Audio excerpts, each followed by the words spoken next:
What's up everybody? My name's TJ. Welcome to 269 Garage. So today we're gonna work on something that I've been trying to do for a while now, build some side skirts. So I started out by buying a 4x8 sheet of HDPE. I bought two sheets, 1/4 inch and 1/8 inch. 1/4 inch is gonna be for the splitter side. 1/8 inch is gonna be for the side that comes up the actual skirt. So what I wound up doing was taking this and buttoning it up against the pinch welds and just taking a measurement of about how far I wanted it to stick out, and then I ran a skill saw on a straight edge just to get the width of the splitter, and then spaced out evenly the bolts I want to put in. I wound up using about 6 inches apart for each one. So we're going to drill the holes now and get it ready for fitment. We're going to drill about a 1/4 inch hole on each of these white dots just so that the bolts can fit in.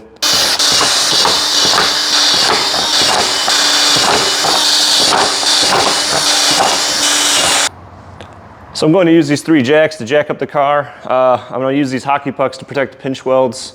And as a other result, when they compress in the middle, they actually will squeeze the outside of the pinch weld. So that'll give me an opportunity to put that plastic piece in and clamp it at the same time. And then I can make my markings and drill some holes. So let's get on it.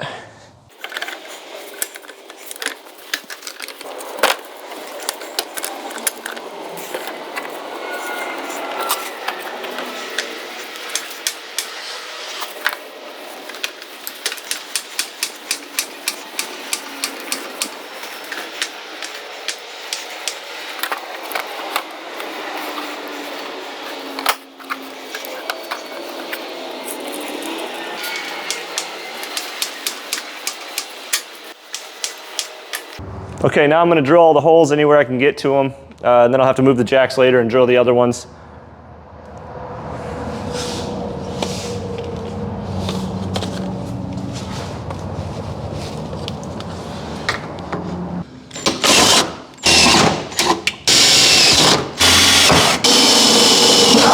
All right, so now we're going to take the car back down and get this plastic piece back out so I can drill bigger holes and then use the Rivnut tool. We have to jack the car back up to a higher point.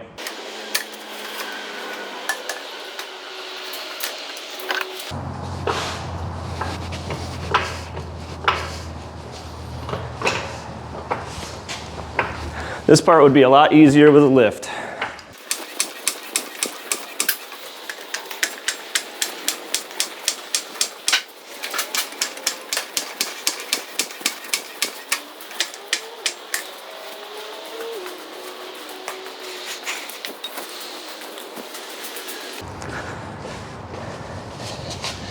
This time I'm going to use some jack stands because it's a little high up.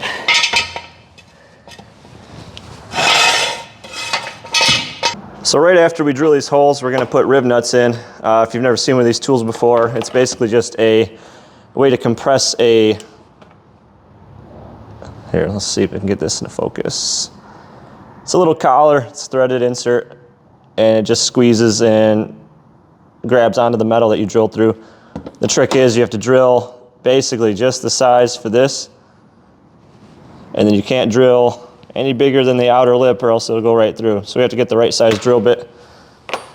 But anyways, this goes on here.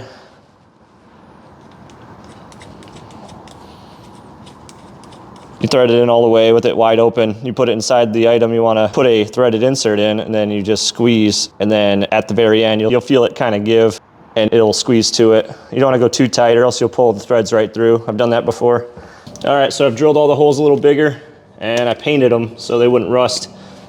So here's basically a demo of the tool. I got the threaded insert already on there. Put it inside the hole with it wide open. Then as you squeeze, it'll retract back. And it should stop. You can adjust these to kind of give you the right amount of closure.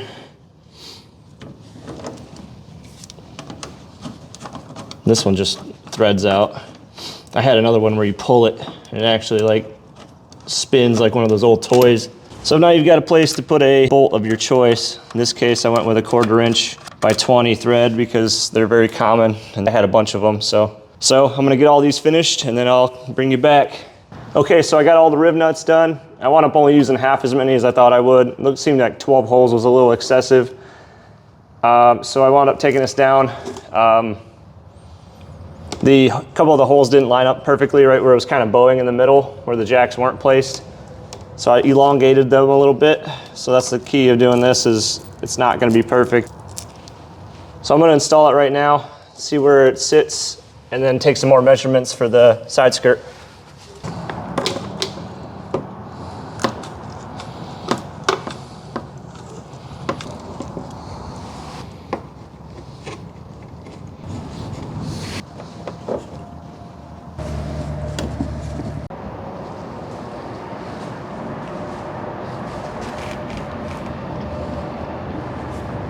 In order to measure the width of the skirt, we need to make the actual side skirt portion of it. This is using the 1/8 inch HDPE board cut down to size. This strip is actually a measurement from the top of the splitter to the bottom of the door, and then accounting for the edge tapered in, we're gonna cut out a section to actually go along the door. So with that, we've already done the drawing of it. You can see in the white line is actually where the bottom of the door is. Went ahead and made a template for the edge of the door where the front fender and the door meet, and that'll be basically aligning it to that. And then I have a little bit of extra on the front so that I could fold it in and wind up screwing it to the front of the car also. So this cardboard is basically just cut out to match how the body lines up, and this line was drawn on that. And that basically gets us to the height of the bottom of the door, using the straight edge, drawing a straight line across at least to the edge of the door, and then actually went beyond that a little bit too. Kind of gave it that TRD type look where it just kind of curves up and then goes to a fatter portion at the end. This will actually all be hidden. The whole back side of this will be covered by the fender flare, so this part doesn't really matter, but I want to at least give it a nice taper to that point. The next thing is to do a jigsaw and cut that out.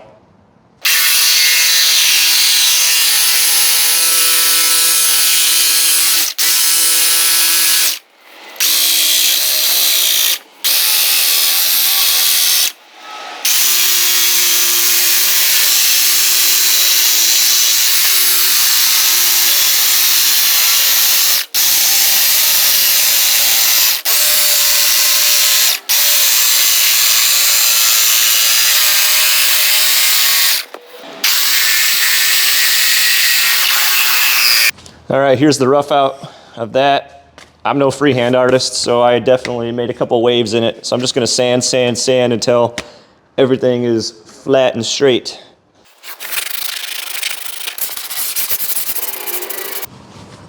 All right, now that I've got that cut and rounded out, I'm gonna use this as a kind of a template to get to see how far I want it to stick out. The splitter is gonna stick out like a splitter normally would, but I wanna see the skirt. This is where you kind of make a determination on your own what you want.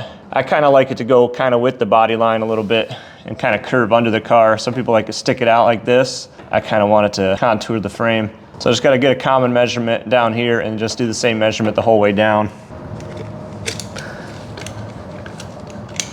So I like it right about there. This looks like we're pushing about 1.5 inches from the edge. So I'll just make a white line basically going down the whole way, and that's where we'll set up our brackets to get this thing assembled. One last step before bringing it into the house to finish it is to bend this over so that it tucks behind the front fender. Get this edge hot.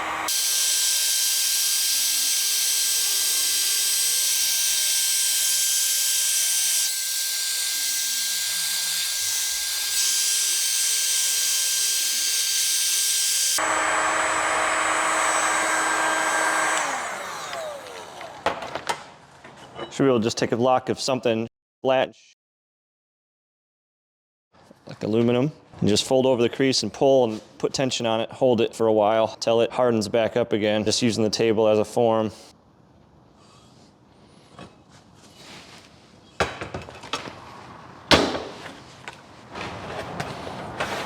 All right, so this part will just tuck behind the fender, actually be around the fender, and I'll put probably one screw or use a rivnut just to kind of hold it in. It's kind of like where a factory side skirt would bolt on. All right, we got the parts back in the house. Next, we're gonna combine the two parts for installation. Both of the exposed surfaces will be the shiny side so we can wrap them.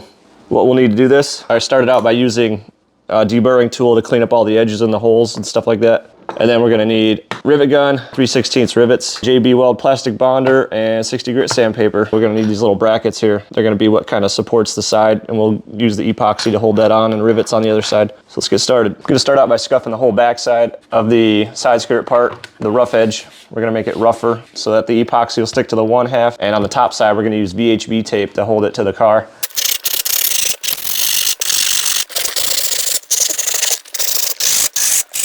Next thing we're going to do is wrap the side skirt part in the same color as the car, the 3M Anthracite Grey Metallic. First thing we got to do for that is we got to make sure everything's clean. So I'm going to use the rubbing alcohol. Might as well get both parts.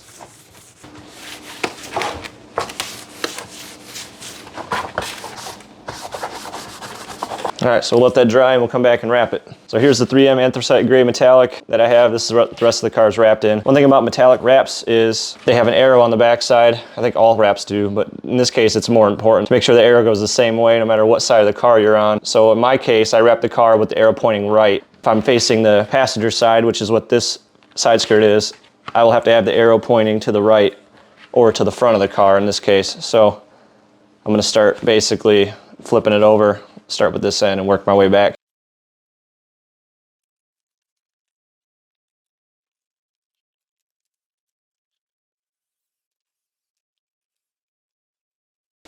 Now you're supposed to use a squeegee or white gloves or fabric gloves, but I don't have either of those. I don't know what I did with them, so I'm just gonna use my hand. Just be gentle, make sure I got clean hands the whole time. Made sure I wiped the counter so there wasn't any dust on it. So work on just pushing the air out.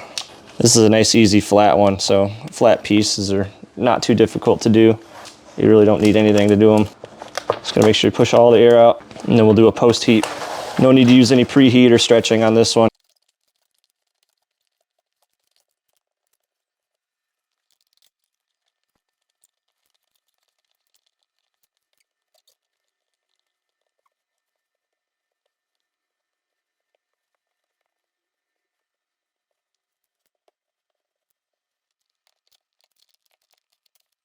All right, it looks like all the air's pushed out. I'm gonna go ahead and cut any excess and leave a little bit extra so I can roll it around the underside of it.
All right, now we're gonna go ahead and post heat. Use the heat gun and just go across it.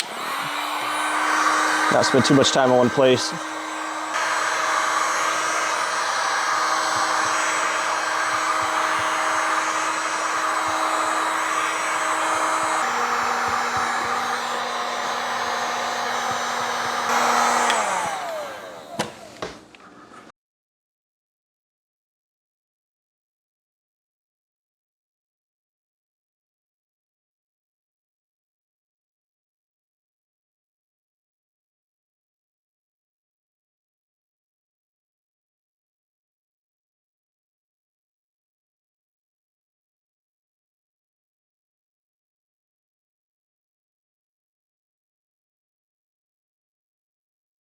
All right, so the final step before putting it on the car is we need to bond the two pieces together. I have JB Weld plastic bonder right here. It's good for metal and plastic. Set time is 15 minutes, sand time 30 minutes. I prepped the L brackets with sandpaper as well as the back side of the plastic earlier. It's just a matter of mixing it together and putting it on each of the pieces and then holding it. I think I'm gonna use that straight edge and a piece of wood to push it against the counter edge to ensure that I have some pressure on it so it makes a good cure.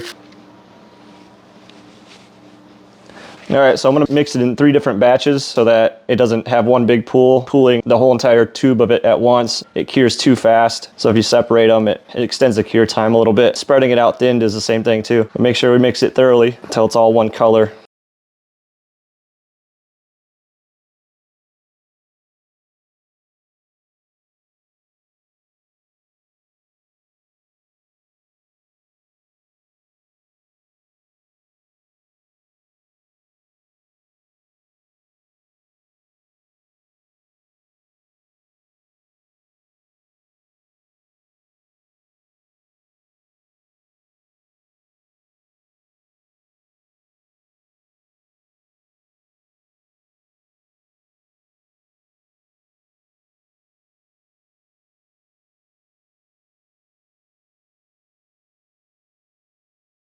All right, so we're back outside with our completed side skirt. Need to do a little finishing touches on the bottom of it where I didn't put a wrap on. I plan on putting a wrap on the black part later. I'll just keep it black on there as well. So what I've done is pre-staged all the bolts for it with a washer on the bottom. And then in between the body of the car and the side skirt, to make sure it's completely level, there might need to be a different amount of washers used as shims to keep it from waving back and forth, because the body of the car tends to swing upwards at this point. So I put extra washers back here. Looks like it's 7 washers, 6, 5, and then 3 all the way to the front of the car. I think it's just this back part is the only thing sloping. So let's put it together and check and see if it's level or not. All right, after fighting with that for a few minutes, I finally got it on. I haven't put the VHB tape on yet, so the top is still exposed, and I haven't tightened them fully down yet because I still have more to do with the fender flares before I'm finished. Right now it's just so humid in the garage because we have all this, as you can tell by this giant leak and mess over here. We had about a foot of snow melt in a day, so all of it's running through my barn right now. And the car is actually sweating. You can see on the side, that's not dirt, that's actually just water. So the VHB tape won't stick anyway. Next week, I should be working on getting the flares done. I'll put those on and wrap them, and then I'll get the VHB tape as well. Do another little side shot, kind of see how it looks. There's that front where we folded it in. Inside of there. It's not as accurate as I hoped, but I think it's going to look better than it did, and it's going to accept my flares a little better than the stock body would, so I think it's a win for me. So if you enjoyed this video, please hit that like button. Consider subscribing to the channel. We have plenty of new content in the future coming for this car and many others. Thank you for watching.